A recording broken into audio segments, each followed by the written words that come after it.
Eu tinha que começar com um clichê de filme romântico, para dar um ar de trama sofrida, e explicar de modo semântico, usando uma espécie de documentário cântico, o duplo sentido da palavra partida, e de como conseguiram apagar, em um único dia, metade da história da minha vida.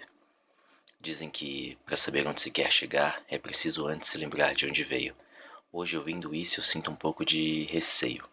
O lugar que emergiu no futebol de várzea e durante 11 anos eu estava ali no meio. Hoje não resta nada além de lembrança. O lugar que eu vivi quando era criança virou agora lugar de passeio. Foram anos de trajetória, que assim se fizeram parte também da minha história. O pouco que temos de lá guardamos em nossa memória, inclusive o dia que fomos expulsos e tratados como escória. Eu procurei vídeos e imagens do dia para colocar no documentário. Como o tema principal era desocupação, reportagens eram mais do que necessário. Mas não achei nada que lembrasse aquele caos, muito pelo contrário. Só achei belas imagens do parque, como se fosse um ótimo investimento imobiliário. Engraçado que no dia tinham tantos fotógrafos e jornalistas capturando nosso sofrimento em meio a flashes e entrevistas. A prefeitura não respeita o tombamento, já podia até ver nas capas de revistas. A figura mais ilustre de lá ficou até o último momento, mas as notícias não eram lá muito O otimistas. tombamento existiu também, né? Aquela invasão passou por cima do tombamento. Não respeitou o tombamento, ela não teve aprovação do tombamento.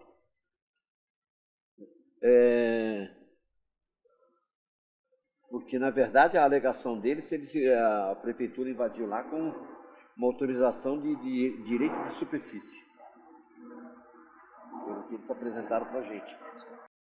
E foi, acabou e não teve retorno. E foi o Grêmio que eu representava, independente da associação, que era o Grêmio Esportivo União, foi o último campo a ser invadido totalmente, né?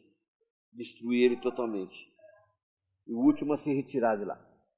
E ficou mantendo lá até 2008. Aí em 2008 perdeu a última ação, aí saiu, acabou.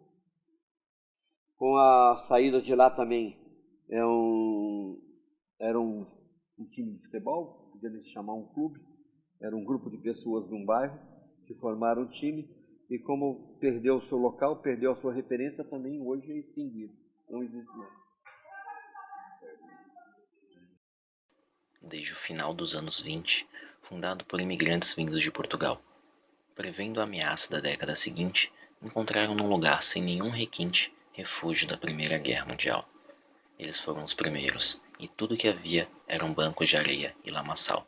Às margens do rio Pinheiros nascia o berço dos artilheiros, que anos mais tarde se tornaria patrimônio cultural, e não só de futebol, mas também de arte, uma atmosfera que ia além do esporte, ainda mais com a chegada do circo escola e do teatro Vento Forte. Para alguém que cresceu nesse lugar, eu era mesmo uma criança de sorte.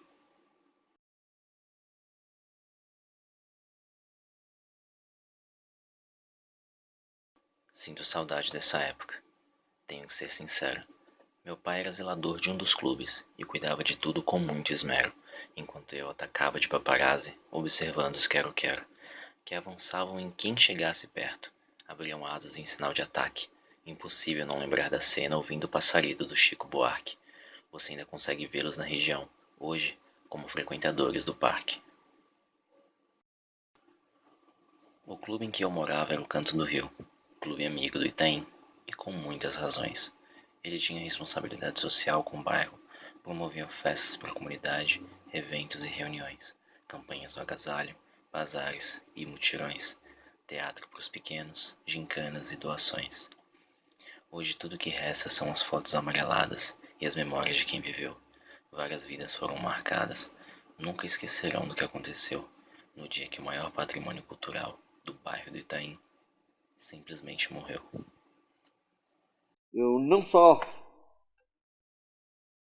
tive presente, né, mas eu era o presidente da associação do Parque do Povo. Nessa época, na época como é que fala? Da expulsão. E aí não era invasão, era expulsão. Eles saíram antes que o trator passasse por cima. Foi bem assim.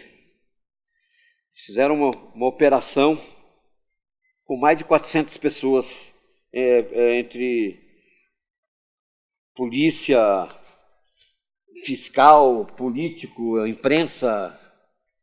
E começou cedo. Os caras, quando quer, levanta cedo. Começou às 7 horas da manhã. Quando eles querem, levanta cedo.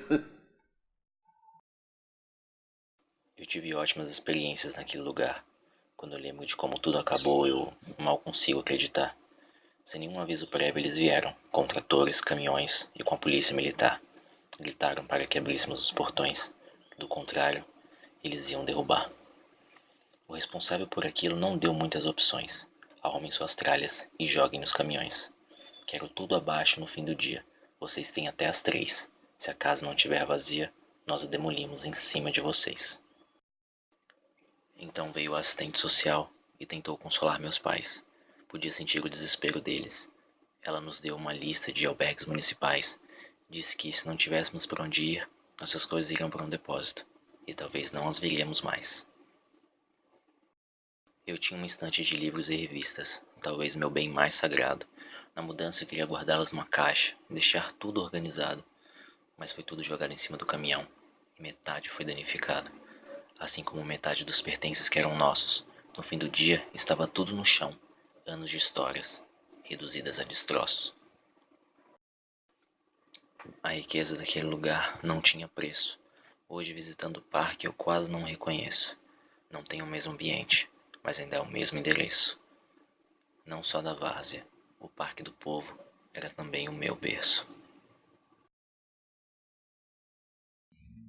Então, e a perda, se perdeu a origem, que é o futebol. O futebol do Brasil é uma das maiores riquezas que o Brasil tem é o futebol.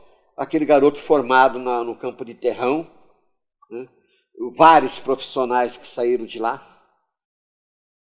E aí? E esses times de futebol de Sociedade Amigos de Bairro que foram exterminados, que não se encontram mais, que não tem mais nenhum tipo de relacionamento? Na minha opinião, a perda foi muito grande.